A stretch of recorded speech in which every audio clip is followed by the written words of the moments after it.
Ever been laughed at for your weight? I have, and it changed my life. I'm going to tell you a story about how one of my biggest embarrassments of my life became one of my greatest motivations. And if you stay till the end, I will show you how you can do the same. So growing up, I was always the chubby kid. You know the type. My pants, they were size husky.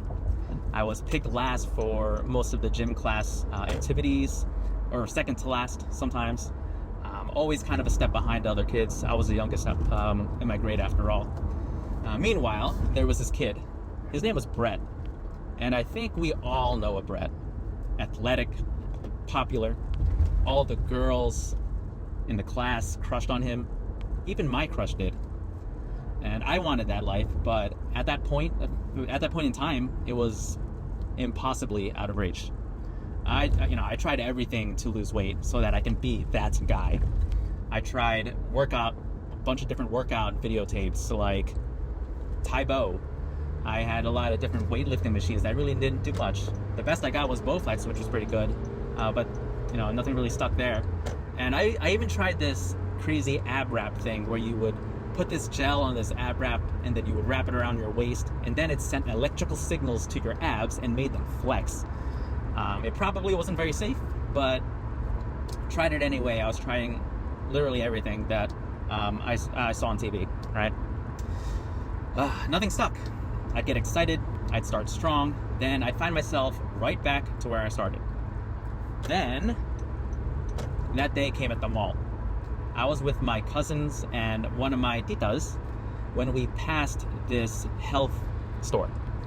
They had one of those coin-operated scales that weighs you and then prints out a little assessment. I had a quarter burning in my pocket, so I thought, why not? Big mistake. That little slip of paper came out, and when it did, there it was in big bold letters. So, you are overweight. My heart sank. Deep down, I already knew that I was overweight, right? But what came next shattered me. My tita, she burst into uncontrollable laughter. In my mind's eye, I could still see her, doubled over, gasping for air because she was laughing so hard. And the tears, they came instantly. I tried to hold them back, but I ended up sobbing right there, right in the middle of the mall. It wasn't just the confirmation of being overweight. It was the cruel realization that people found it laughable. But in that moment, through the tears and through the shame, something clicked. I realized that I had the power to change, and I didn't have to be the butt of the joke, and I could rewrite that story to something more empowering. Fortunately, luckily, right, around that same time, I stumbled upon a breakdancing session. It was another one of my cousins, my kuya Fred, and his friend. I remember the first time I saw them with a big cardboard box laying flat on the floor, doing backspins. It was like magic, right? You'd start standing up, you'd wind up, and then as you crouch down on the floor and went on your back, you'd use your legs to swing around and like it would gain some momentum, and you would like spin around. You'd be doing backspins, and just like that, I was hooked. I was hooked on the breakdancing. That was my new passion, and so that new passion combined with the harsh wake-up call at the mall opened up a whole new opportunity for me. I became hyper aware of what I ate, saying no to overeating, just like that. At the same time, I picked up this new hobby, and my dancing skills were improving, pushing me to practice more and more, and that just kept me going. Looking back now, I realize that I stumbled upon a framework that not only works for me, but it could work for others as well. So here it is. It starts with number one, a truth trigger moment. That truth trigger moment is that moment when reality hits you hard. For me, it was that scale and my aunt's laughter, right? Then you need to, number two, visualize victory.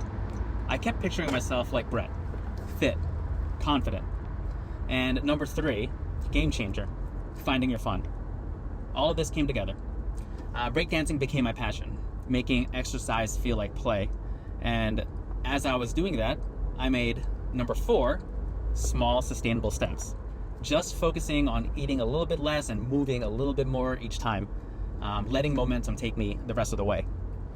And number 5, my cousin and his friend became my accountability buddies, right? You need some accountability in order to keep going. Even if they didn't know it, that's what they were to me. And every small win from that point, like my shirt's getting a little bit too big, or mastering a dance move. I eventually started doing windmills, which was really cool for me. Every single one of those little wins became a celebration, keeping me motivated. And number 6, most importantly, leverage discomfort, right? That humiliation at the mall, that became fuel for my change, keeping me going when I didn't want to. So for the next year, I stuck to this new lifestyle. I ate just enough not to feel hungry and poured my energy into dancing. It was hard, it was lonely at times, but the memory of that laughter and that thrill of mastering new moves kept me going. And you know what? All of that really worked. By the next year, my cousin, my kuya Fred, gave me a new nickname, a new identity that I embodied. I was no longer the husky kid. I was Puny Pinoy, the skinny Filipino kid. Suddenly, what seemed like suddenly, girls started noticing me. I could dance. And for the first time, I felt accepted, cool even. My transformation opened up a lot of doors that I didn't really think were possible. Like I said, I was getting attention from girls. I became one of the popular kids. Like I would hang out with all the popular kids and they would invite me to all their parties, and I would sit at the cool lunch table. And I found myself part of dancing groups. Like shout out to Flip Mode, right? I joined youth groups. That was something that I never had the confidence to do before. But the real change was inside, right? My confidence soared. I felt cool for the first time in my life. More importantly, I felt good about myself. This newfound self-assured, empowered me to pursue relationships, join dance groups, join youth groups, and eventually I joined competitive cheerleading, where I found my wife. I wasn't just living in a different body at that time anymore. I was living a whole new different life. So this framework didn't just help me lose weight, it transformed how I approach challenges in life also. And now I'm blessed. I'm really passionate about sharing it with others who are where I was once, helping them find their own path to lasting change. Now I'm helping others achieve their own transformations. For example, one client aiming to run marathons eventually, he's already lost 18 pounds in just 4 weeks. Another client of mine, they dream of returning to her high school and college sport. She's dropped about 10 pounds in the last 3 weeks. And my sister, she was like my first client ever. She recently lost 38 pounds in 16 weeks for her wedding day. And you know what? I just spouted off a bunch of numbers. These just aren't numbers. They're life changes that were made and life changes in progress. So back to that epiphany. That epiphany at the mall that day, combined with the framework that I unknowingly developed, created this new opportunity, the chance to help others transform their lives through fitness. I realized that I could guide people not to just lose weight, but to gain confidence, pursue their passions, and become the best versions of themselves. Really? So, let me ask you, are you ready to face your truth? Take a look at yourself. What's the reality of your health? What I want you to do is Google a BMI calculator and find out where you stand. Did you know that if you are severely obese, your life expectancy is cut by 10 years? This might sound harsh, but sometimes we need the truth told to you in a certain way that can't be ignored, like I did back then. Sometimes it takes God or the universe or a piece of paper or just some dude on Instagram to tell us what we've been avoiding.